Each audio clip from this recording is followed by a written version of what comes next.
From South Carolina Public Radio, this is the South Carolina Lede. I'm your host, Gavin Jackson, and this episode was recorded on December 6, 2024, from South Carolina Public Radio Studios here in Columbia.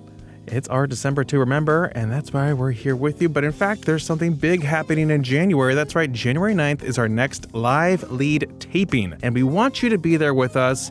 We'll also be streaming it on YouTube if you can't be there with us, but we want to see you, we want to hear you, and you can do that by coming to our studios here in Columbia on January 9th. We're looking forward to seeing you then. We're going to have an Evite to put out there soon. But right now, put it on your calendars, January 9th, SCETV Studios for our live Lede taping. Now, on this episode of The Lede, we look at what lawmakers did when they returned to Columbia briefly this week, ahead of the start of session on January 14th. Yes, this whole episode is dedicated to the machinations that took place this first week of December to remember here in Columbia, as we are about a month away from the start of the session, like I said. So, we'll get to that in a minute, but first I want to ask you, what's on your mind? What is on your list to Santa? Give us a call, 803-563-7169. We want to know what you're doing for these Honda days, or if you're celebrating Toyotathon. We need to know, okay? These are the important topics that we're going to discuss in the wind down section. Help us out. Call us, 803-563-7169.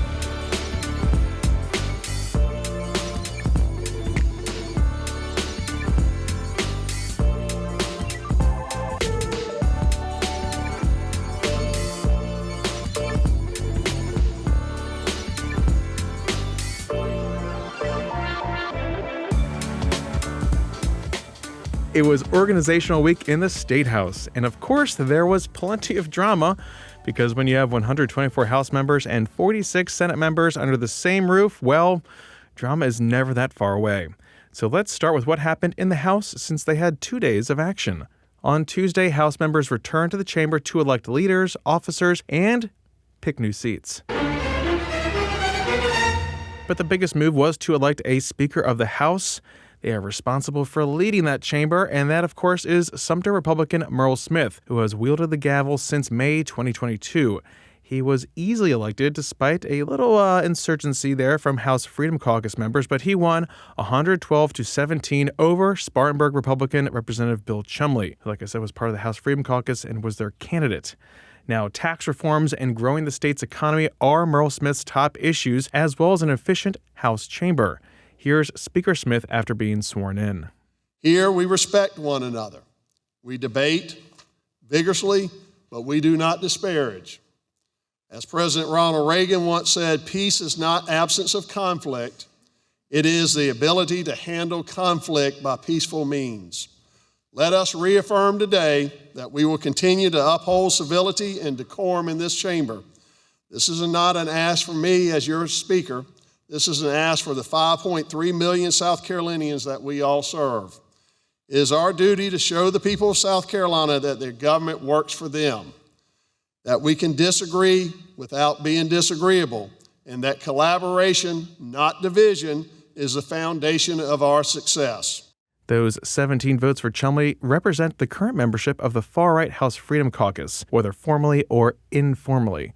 Now, for a bit of understanding of why there was such a movement against Smith, listen to House Freedom Caucus Chair Jordan Pace during his nominating speech for Chumley, in which he lists a litany of issues. I think I say litany a few times in this episode. A litany of issues that he says Republicans have slow-walked over the years. Now, I'm all about being congenial and civil. Many of you know me. We've not known each other that long. But over the last couple of years, I hope you know that about me, that just because we disagree doesn't mean we have to be disagreeable.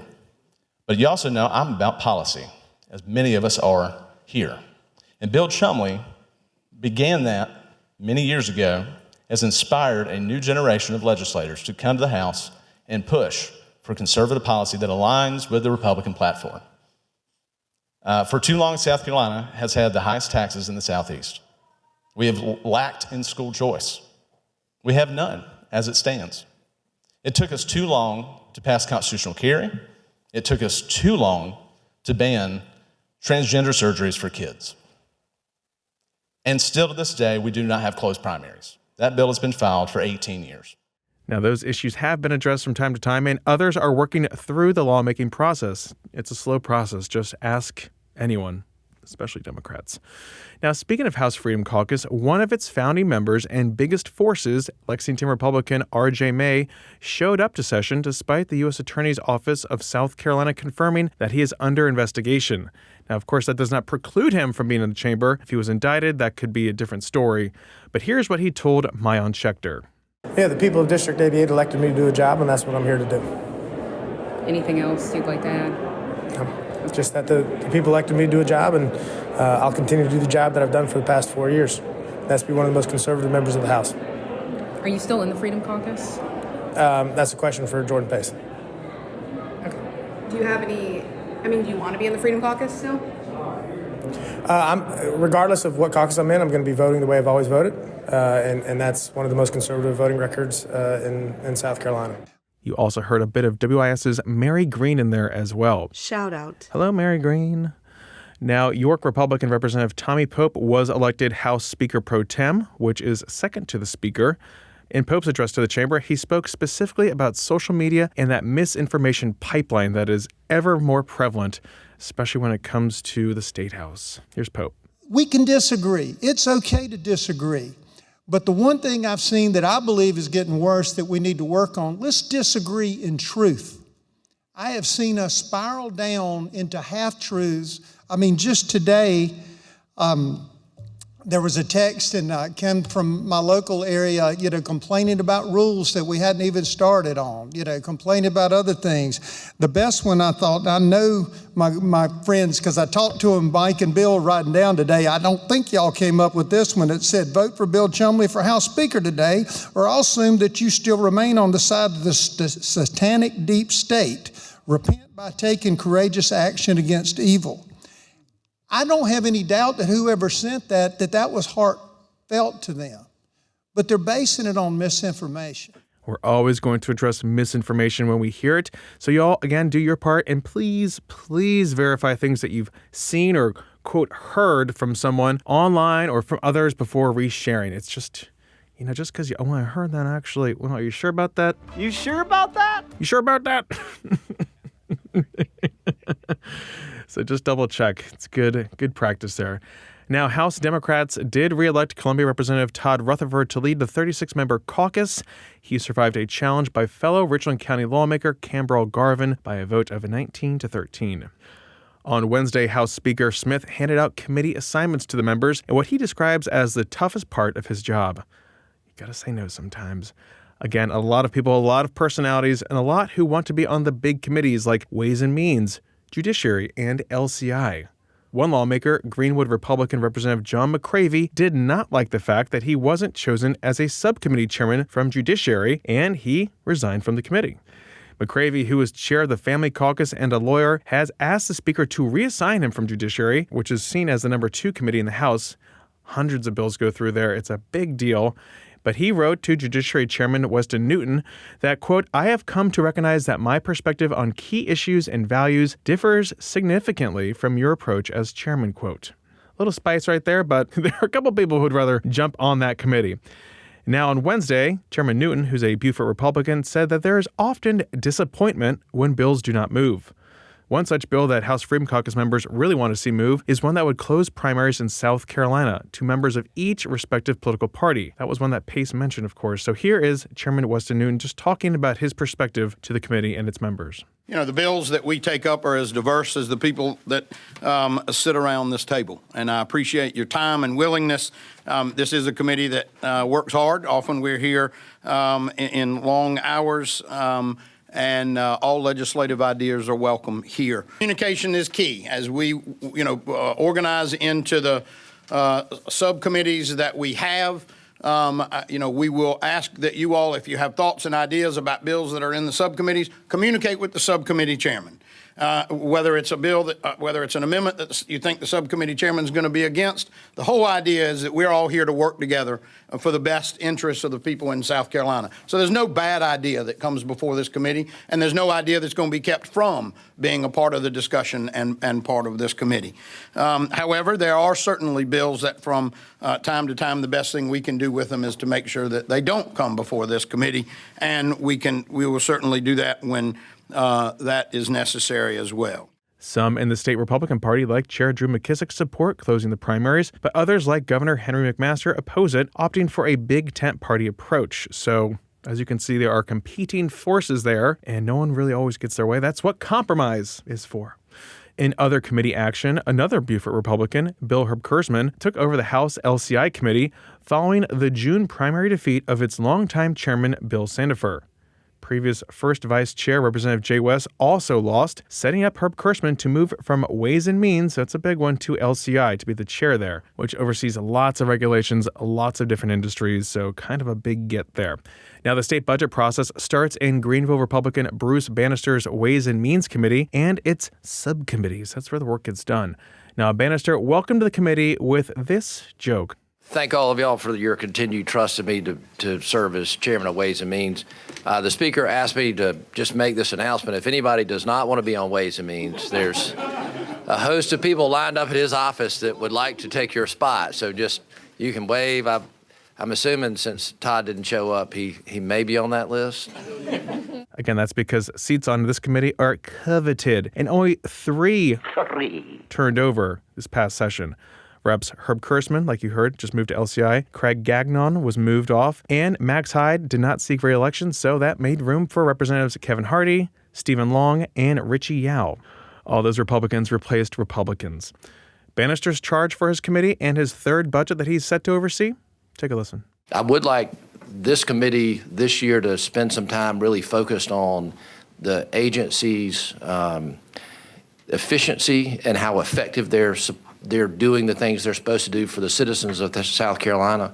We talk about we're serving the citizens, and what we're doing here is supposed to be making their lives better or easier or giving them the things that they need. And I'd like to do that as efficiently as possible. So as you talk to the agencies, kind of keep in the back of your mind that we do want to have an efficient delivery of services, not by discarding any that we need, but also by not providing things that we don't need. So we're going to be looking at that and talking about that during this budget year. That charge goes hand in hand with what another Beaufort Republican, Representative Jeff Browley, says AI can be used for when it comes to saving taxpayer dollars.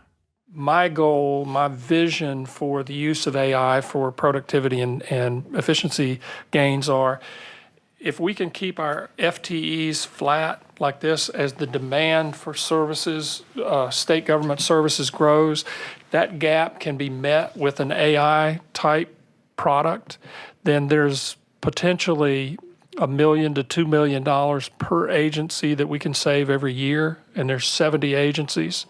So it's hugely meaningful to your constituents' pocketbooks that we be able to implement some of this stuff. So that's the scale of what we're trying to do here. And I'm certainly open to any ideas that you have. What we have seen in the year that we've been studying this is that there's a lot of folks out there in roles like ours. We're the only we're the only committee in the country that has a standing committee on AI at this point. So we're leading the nation as far as that's concerned. We've been all over the country talking to people in these meetings. I think we're on the right track here in South Carolina, and we're taking a little bit more, my view is that we should take a little bit more of a laissez-faire approach to regulating AI and allowing AI to develop before we really don't know what we don't know. So we're not, right, we don't know what to regulate, and we also don't know the ramifications of the regulations or the legislation that we put out. That was Browley there talking before his Regulations, Administrative Procedures, AI, and Cybersecurity Committee on Wednesday. Yes, they renamed it, and it is quite a mouthful. Agriculture Committee Chairman Bill Hickson told his group that helping farmers and the ag community in light of severe weather disruptions to the state's biggest industry will be his focus. He himself was affected by Hurricane Helene, which hit the state in late September as a tropical storm. I don't know how many of y'all were affected by the hurricane. Hurricane wiped me out in Edgefield County. It destroyed my timber. It messed up a lot of stuff in my town. A lot of the farmers here were hurt, first of all, with a drought. Then they were flooded with a flood as far as all the rain. And then we had the wind come in and blow things away. So the farmers are hurting this year. And one of my goals is being the chairman, and hopefully with y'all's support, we try to do everything we can to help our farmers in this state because we really need it. And I think every one of you likes going to the table to eat. And most of the stuff you got on your table was put here by a farmer. Hopefully, some of y'all will understand that you aren't farmers, but you're on the ag committee. And so we have a lot of things to do, but that's one of my priorities. And hopefully we can try to get some federal dollars and some state dollars to try to help our farmers. Higson's Ag Committee is home to 14 Republicans, 6 of which are part of the House Freedom Caucus. Over in the Senate, we're crossing through the lobby. Excuse me. Hurry up. Trying to get to the Senate here. Thank you. Now, over in the Senate, I want to catch you up really quickly on something that we talked about in our previous episode, and that's about Darlington Democratic Senator Joe Malloy's protest for his race. That's right, he abandoned his protest for the Senate District 29 race, which he lost to Republican newcomer J.D. Chaplin. That close margin in that race on Election Day forced a recount which saw votes shift, but still found Malloy to be the loser in that race. With almost exactly 50,000 votes cast for Malloy and Chaplin, 287 votes separated them. But following a mandatory recount, that became 87 votes between the two. Every vote counts here, folks. And of course, Chaplin came out ahead both times. In his withdrawal statement, Malloy said, quote, "This election has left many serious questions, but to take a protest to its full conclusion would leave Senate District 29 without representation during a critical period and put the honorable institution I love in an untenable circumstance. Therefore, I am directing my attorneys to stand down, and I have called Senator Chaplin to help in the transition. I will continue to work to improve our infrastructure, public safety, and education among the many other needs in the PD," quote. That was Senator Malloy there, now former Senator Malloy. Election Commission Director Howie Knapp responded Tuesday in a statement saying that the SEC is proud of the diligent efforts made by our staff to identify the cause of the irregularities and State Senate District 29 recount conducted by Lee County. The conclusion is ballots were counted that should not have been, both on Election Day and in the recount. However, in the end, the result was the same. Senator J.D. Chaplin won the election, quote. Now, with that, Chaplin and 12 other freshman lawmakers in the Senate were sworn in with the rest of those in the 46-member chamber. All 13 of those freshmen gave speeches, and we're not going to recap them here. You can watch them online. Now, in addition to electing officers, including the easy reelection of Senate President Thomas Alexander, the chamber approved new rules to operate by. That's right, the Senate's 50-plus rules establish order. And also control business and debates, which can be won and lost on the floor thanks to these rules, so any little change can have a major parliamentary impact. One rule that was eliminated was the crossover deadline. That's one that many legislatures have in place, which is typically a month before session ends, stating that if a bill doesn't make it out of one chamber by that date, then it will require a supermajority to do so. Otherwise, bills that don't make that deadline are considered dead for the year. It is pretty arbitrary, but here's what Senate Majority Leader Shane Massey said about the rule. I think that, and we've had conversation about this, I think it should make things move smoother. Like, I don't know what the real reason for a crossover deadline is, other than just an arbitrary deadline that people can use as an excuse for why something didn't get done. There are things that, as you said, I mean, if it's something everybody wants to do, we end up getting them done anyway. Another rule that the Senate voted on was to make it easier to oust a committee chairman. So everyone be on their best behavior. Following these speeches and changes, members picked new seats and were given committee assignments. Now, in the Senate, it's a little bit different. There are fewer members, and each member is either on finance or judiciary. Remember, these are top committees over in the House that they fight for. But on top of that, members on other committees as well. So there's usually not as much concern as there is in the House when someone doesn't get on the committee they want to be on, because they're one of the top ones anyway. But some big names are no longer on Senate Judiciary, including current Minority Leader Brad Hutto of Orangeburg and, like we said, former Senator Malloy. Both, despite being Democrats, carried a lot of that workload on those committees. Now you mix in those 13 freshmen, and there's going to be a lot of fast learning going on in the Senate.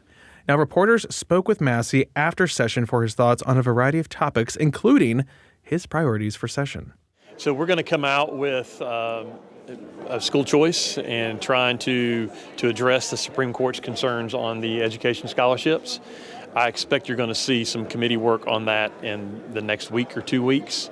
Hopefully we'll be able to do that the first week of session. So that first Tuesday, we intend to get to work. and I think that's what we'll start with. There are a number of criminal justice, public safety issues that held over from last year that didn't quite make it across the finish line. Things like additional tools for law enforcement to combat gang activity, dealing with fentanyl. Again, we've still got problems with fentanyl and want to try to up the penalties on that. And then also an issue dealing with retail crime that's been rampant across the country, but it's happening here too. It almost finished last year. We didn't quite get it done. So those are going to come after school choice. And then I expect the Senate is going to have a debate on joint and several liability and tort-related issues that are causing some real problems, not just in restaurants and bars, but in other industry around the state as well. When you look at national rankings of where South Carolina is on business attractiveness, we score pretty high, but there's one area that we consistently get dinged on, and it is on our tort laws. So we're going to try to address some of those issues as well, and that'll get us into probably early to mid-February.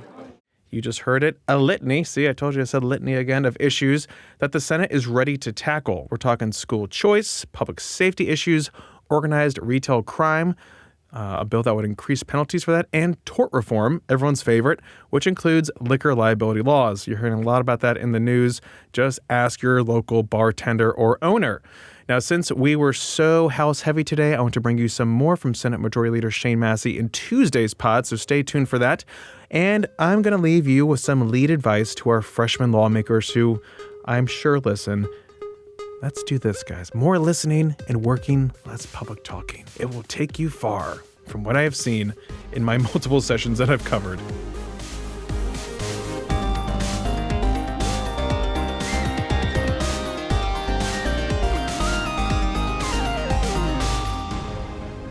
Welcome to the wind down section, our little break from the news. We're glad you're here. You made it this far. A.T. Shire, lead producer, welcome. Thank you, Litany. Hello. Thank you for the litany of praise. And I have a litany of things we need to talk about. We don't have a call, so if you want to call, please. If you got CJ, please call back in. Tell me how that turkey was. Yeah, we need to know. We need to know how these fast food turkeys are. I know. But Gavin, there's something as a father, I would like to talk to you about. Okay. So Baby Einstein, ever heard of it? Okay. I got a gripe with Baby Einstein. Okay? Oh, from one Einstein to another. From one Einstein, that's right. I meant that, baby. So my baby is on her way to being an Einstein, little Rena. Quite frankly, smartest baby. And she has this machine, I don't know, you press it, it plays classical music, and it has these animals on it, right? Uh-huh. And you hit the bird, it says bird, cheep, cheep, cheep, cheep, cheep, cheep, cheep. You hit elephant, it says elephant, right? You hit Mudang, it plays Mudang, nom, nom, nom. When you hit octopus, it bubbles, which is a stretch, but I will allow it. Okay? Sure, like so many other sea creatures. Yes. When you hit giraffe, it goes. They're stretching on this. That's what I'm saying. You hit giraffe, it plays slide whistle, grow tall. Like what? Was there not chicken? Was there not cow? Are we just like pulling at these other esoteric animals that do not make sounds? Baby Einstein. When you hit anteater, it plays the Arthur theme song. What is going on? Why would you pick an animal that no one knows the sound of? That is the pretentiousness of Baby Einstein. You know what? You hit Smart Baby and it just sounds like them lighting up a cigarette because they're so Get used to it, kid. God, listen here. Yeah, I got a real problem with this. It's like, why would you pick like rhinoceros? You know, what does a rhinoceros sound like? What does a hippo sound like? You know, you're right though. Baby where's Mudang. cow? Yeah, we're the easy ones. Cow guys. goes moo. Yeah. You know, where's that? Tiger, rawr. Tiger is on there. Tiger, Okay. rawr. You basically, do you know what? You know this toy? Because you sounded just like it. You sounded just like it's it. It's like emu. He talks about Liberty Mutual. Yeah, emu. Yeah. That's quite bizarre. I understand they're probably trying to broaden the children's perspectives and horizons. Yes. But guys, let's just start with the basics here. Music is good on this bad boy. Like though. Newt. What is newt? Newt, you know? That's a clearly obvious lift. There is salamander. There is Wet. a switch on it that says the words in English, Spanish, or French. Oh, Elephant, you know? En français. Same thing, yeah. A little bit sassier, a little bit tipsier. Polpo. Definitely. They all definitely have like a sig. Yeah, definitely. You're learning. I mean, you're learning too with your baby. This is fantastic. I know. I do love an octopus. I love that they can get in those jars. They can open things. They can make a break for it out of an aquarium. Like, oh yeah. Yeah, they could rule the world if for a little bit of evolution. You know what I mean? They're smart. A little bit.